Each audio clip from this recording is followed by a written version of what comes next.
Ciao a tutti e benvenuti in questo nuovo video. Per chi ci conosce già, sapete che in questo momento ci troviamo in Svizzera per qualche mese. Stiamo lavorando qui per mettere da parte un po' di soldi e poi partire per tante nuove avventure. Abbiamo in cantiere moltissimi progetti entusiasmanti e non vediamo l'ora di condividerli con voi. Restate con noi e preparatevi a vivere insieme queste nuove esperienze.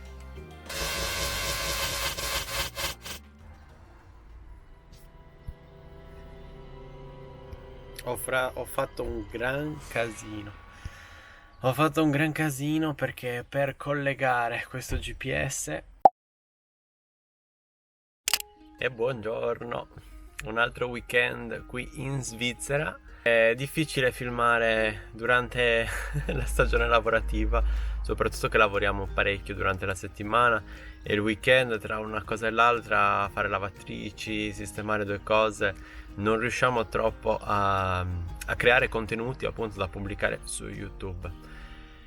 Per cui questo weekend mi metto a fare qualche lavoretto in più sul camion, non per fare contenuti ma perché va fatto. E vi faccio vedere cosa dovrò fare, perché abbiamo cambiato il tachigrafo al momento del cambio misura di gomme sul camion, quindi questo quasi 2 anni fa ormai, e 1 anno e mezzo fa. Solo che il tachigrafo che abbiamo comprato, che abbiamo dovuto cambiare perché quello originale del camion era meccanico, e invece noi abbiamo dovuto montarne uno analogico per poter cambiare la velocità appunto in base al passo della ruota, e l'abbiamo fatto grazie a Davide che ci ha aiutato di Eurotrack. Abbiamo fatto tutta l'installazione del nuovo tachigrafo, l'abbiamo regolato in base appunto alla misura delle gomme, e adesso quest'inverno durante il viaggio in Marocco ha smesso di funzionare. Era un tachigrafo usato che abbiamo trovato usato di Univeco, e ha smesso di funzionare. Ci legge la velocità però non ci legge più i chilometri. Quindi che cosa ho fatto? Sono andato a cercare online se trovavo un tachigrafo digitale con un GPS da installare, così da poter avere il chilometraggio giusto e sapere quanti chilometri stavamo facendo, anche per, oltre al fatto di avere sotto controllo il chilometraggio del camion, anche per avere un'idea su quando andare a fare i tagliandi e tutto il resto. Ora vi mostro il tachigrafo che ho comprato e vedo un attimo di capire come installarlo, come alimentarlo dietro il cruscotto. Questo è il tachigrafo GPS che sono andato ad acquistare, digitale, con l'antenna appunto da installare poi sul vetro per il GPS e 2 cavetti di alimentazione. Io non ero a conoscenza di questo tipo di prodotto. Ora, siccome noi abbiamo lo spazio dove in teoria ci sarebbe dovuto essere il contagiri, che non c'è su questo modello, sul nostro camion, io vado ad aprire appunto quello spazio dedicato per andare a installare questo tachigrafo digitale. Per fare il buco sto usando il taglierino che sto andando a scaldare con il cannello, così da sfondere la plastica e fare un buco abbastanza preciso. Buco fatto, non è stato così semplice, pensavo fosse più semplice, però è andata, dai, ce l'ho fatta. Ora smonto il quadro e vado a vedere dove posso andare a collegarmi, così che quando io inserisco la chiave il GPS si accenda direttamente. Ho aperto il cruscotto, è un lavoro che mi fa sempre paura perché tutti questi cavi basta che ne sposti uno e c'è qualcosa che non va. Quindi sempre con molta attenzione vado a toccare adesso per andare ad alimentare appunto il tachigrafo GPS, e vado a prendere la corrente direttamente dal tachigrafo Iveco che avevamo montato. Comunque quello rimane alimentato e così non vado a fare troppo casino perché non voglio spostare niente.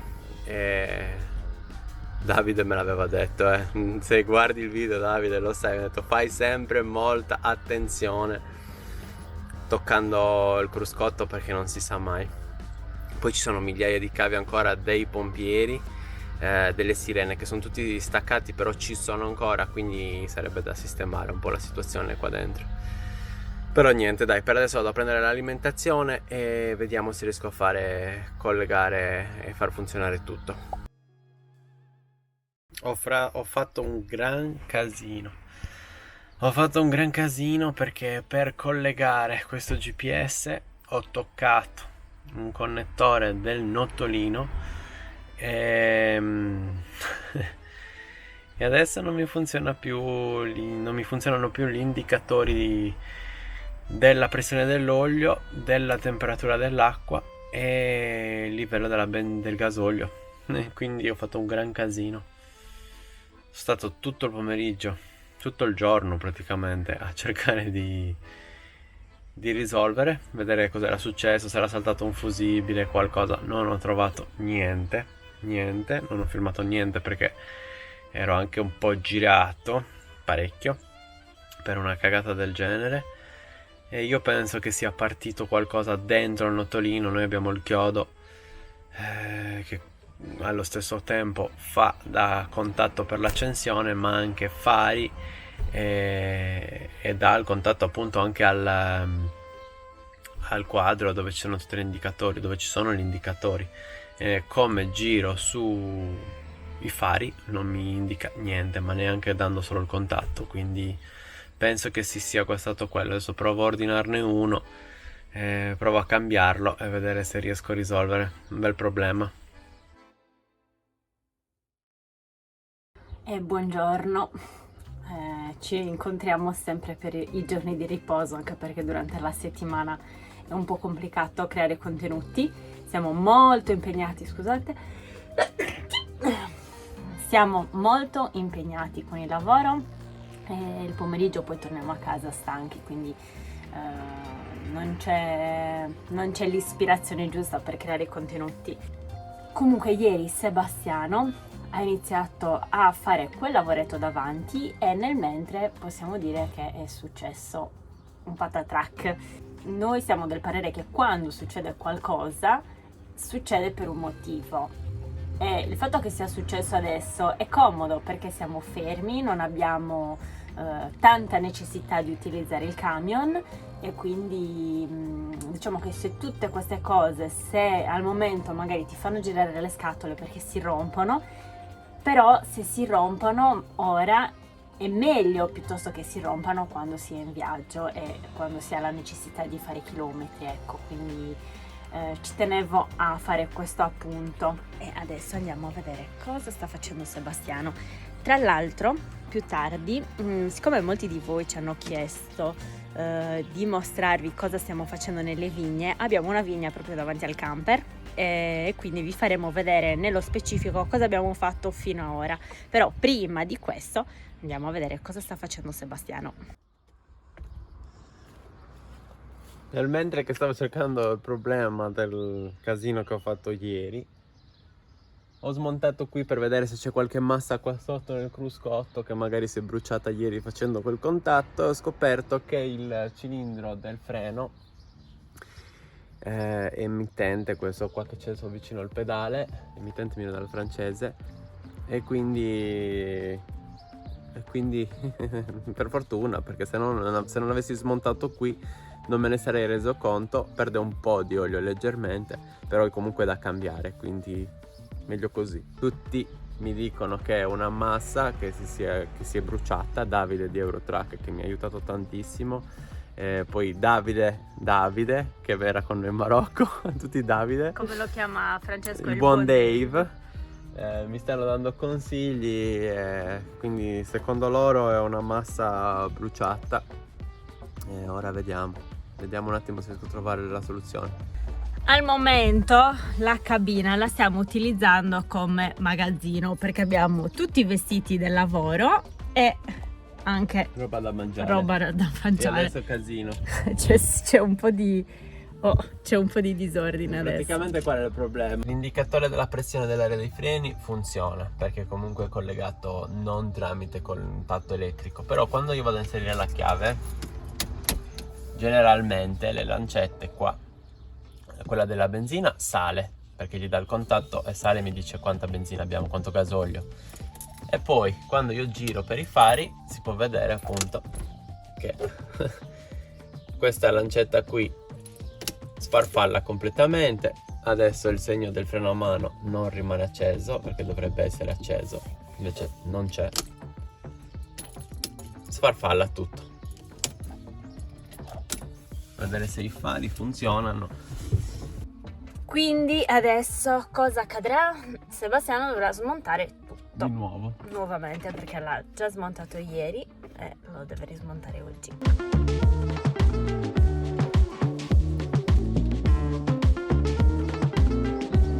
Sto guardando se c'è qualche massa qui fuori, ma non penso che quelle del cruscotto arrivino qui. Quindi Sebastiano cosa ha deciso di fare? Siccome funziona, sfarfalla quando accendo il contatto dei fari, sfarfalla al quadro, non penso che sia dovuto a questo, però Meglio evitare. togliere, Vediamo un attimo. meglio provare tutto.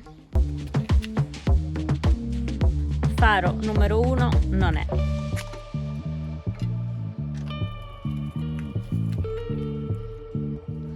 Quindi adesso Sebastiano ha staccato la corrente per effettuare questo lavoro.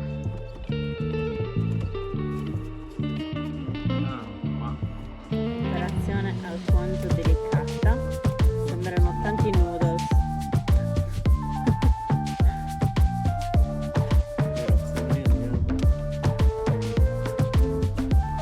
Quindi ora non ci resta che andare per esclusione.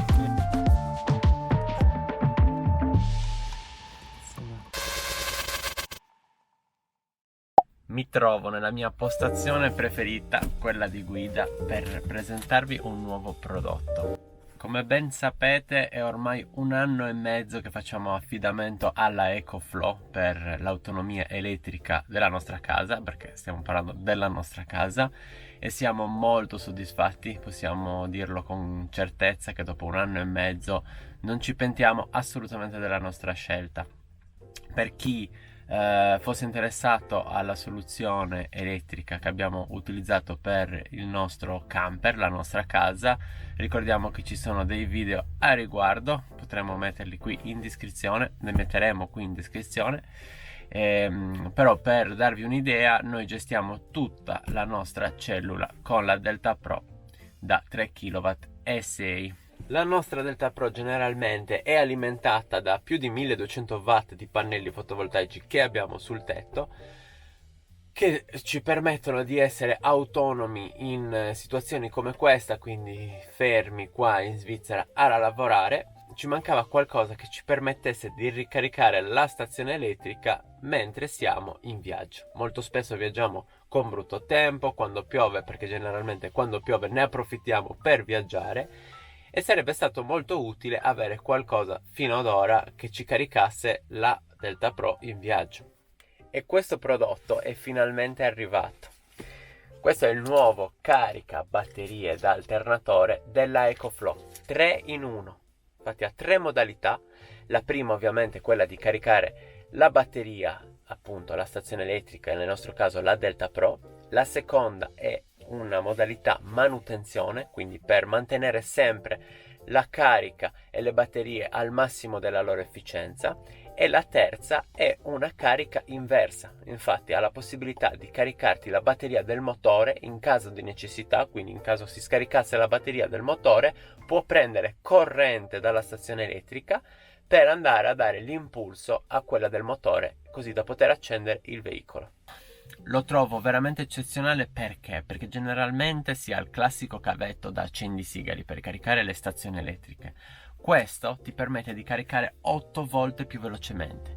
Per farvi un esempio semplice, noi abbiamo la Delta Pro, la EcoFlow Delta Pro da 3 kW e 6, e per caricarla da 0 a 100 con questo nuovo caricabatterie da alternatore si può caricare da 0 a 100 in 4,8 ore. Quindi in 5 ore di viaggio, cosa che a noi capita spesso, si ha la batteria carica appunto da 0 a 100, e questo è veramente una soluzione veramente rivoluzionaria. Senza contare che ovviamente, come tutti i prodotti della EcoFlow, si ha l'accesso dall'applicazione, quindi per vedere come utilizzare il prodotto, se lo si vuole installare appunto in modalità carica batterie, quindi dall'alternatore prendere gli 800 watt di carica per alimentare la stazione elettrica, oppure per andare a dare l'impulso alla batteria del motore in caso di necessità per poter fare l'avviamento del veicolo, oppure metterlo in modalità manutenzione, quindi per gestire la carica di entrambe le batterie. Tutto ciò è possibile semplicemente accedendo all'applicazione della EcoFlow. La cosa bella di questo prodotto è che si può installare su sistemi 12 volt e su sistemi 24 volt come nel nostro caso. La sua installazione è più che sicura grazie alla tecnologia che hanno installato all'interno che ti protegge appunto da inversioni di polarità, protezione da sovracorrente, protezione da cortocircuito e protezione da sovratensione e da sottotensione. Stavo leggendo perché non mi ricordo tutte le protezioni che ti offre la tecnologia installata all'interno, quindi era importante elencarvele nel modo giusto. Purtroppo non ho la possibilità di mostrarvi l'installazione in questo video perché devo andare a fare dei lavori un po' importanti, devo andare a bucare la cella per far passare il cavo di alimentazione, visto che noi abbiamo la stazione elettrica nella cella posteriore e le batterie sono all'esterno.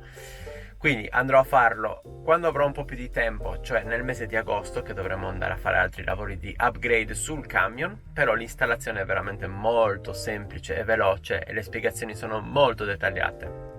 Infatti basterà andare a collegare i due cavi sulle batterie, quindi positivo e negativo, dopodiché si arriva al caricatore da batteria, quindi questo nuovo prodotto della EcoFlow, e da lì si esce con un altro cavo che va appunto alla stazione elettrica. Trovate tutte le installazioni, tutta la modalità di installazione nel sito della EcoFlow, e ovviamente quando andate ad acquistare il prodotto è tutto dettagliato nel manuale di installazione. Quindi che cosa vi posso dire? Vi posso dire che non vedo l'ora di andare ad installare questo prodotto ad agosto, perché è un prodotto che ci porterà dei lati positivi importanti, come per esempio andare a gestire il nostro scaldabagno quando siamo in viaggio. Quando c'è brutto tempo è un po' più complicato gestire il nostro scaldabagno nautico, perché comunque ha un consumo di 1,3 kW e generalmente lo accendiamo quando c'è il sole.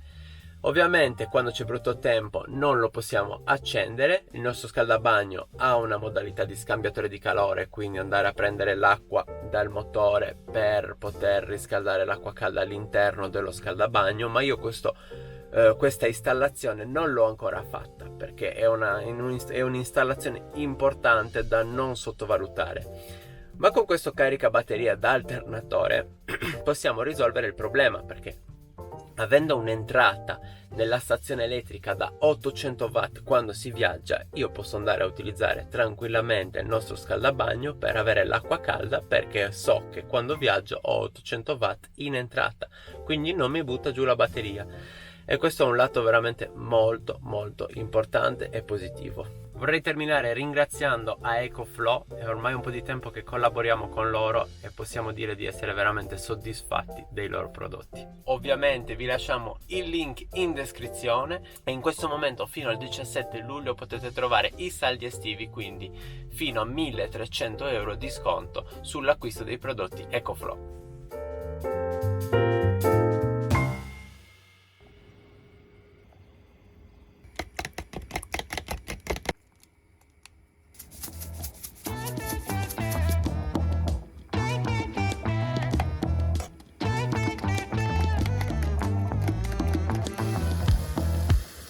Nel mentre si è fatta ora di pranzo, per pranzo ho deciso di fare una frittatina con delle patate dolci come contorno, delle melanzane grigliate, poi utilizzerò le tortillas per assemblare il tutto. Frittata pronta, adesso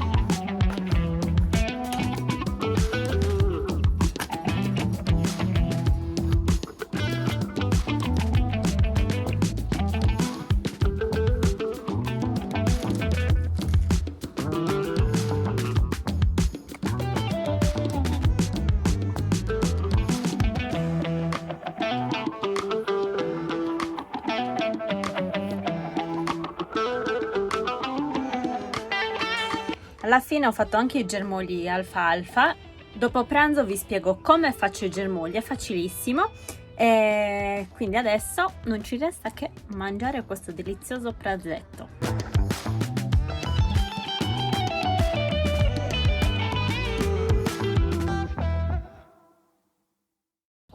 Weekend stressante, colpa mia. Adesso, valutando un po' tutte le opzioni, l'unica che rimane è provare a cambiare il nottolino, perché è improbabile altrimenti. Ho controllato le masse, dovrebbe essere tutto ok. Ho controllato un po' tutti i cavi, tutti i collegamenti, sembra tutto ok. L'unica cosa che non ho ancora controllato sono i fari di dietro, che magari fanno corto in qualche modo, ma non penso. Il problema è partito dal nottolino, quindi immagino che ha fatto un puff quando l'ho toccato, e quindi penso che come dai il contatto al quadro, che comunque si accende e va in tilt tutto quanto. Ora lo ordino e a rivedere la prossima puntata, il prossimo fine settimana. A tenerci compagnia in questo pranzo ci sono le api, adesso ve le faccio vedere.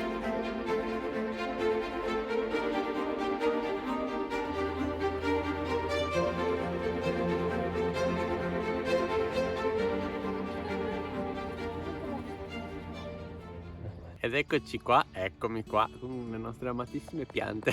Ormai ci siamo anche un po' affezionati a questo lavoro e sono qui per mostrarvi cosa abbiamo fatto finora e cosa stiamo facendo nelle vigne. Quindi il primo lavoro che abbiamo fatto quando siamo arrivati i primi di maggio è stato andare ad eliminare tutti i rami che non servivano sulla pianta, quindi sia dalla testa che da questa baguette che si può vedere lunga lunga, dove adesso ci sono tutti i rami con i grappoli. Poi un'altra cosa che abbiamo fatto è quella di andare a rimuovere dal piede e dalla testa tutti questi rametti che spuntano in più e che non servono.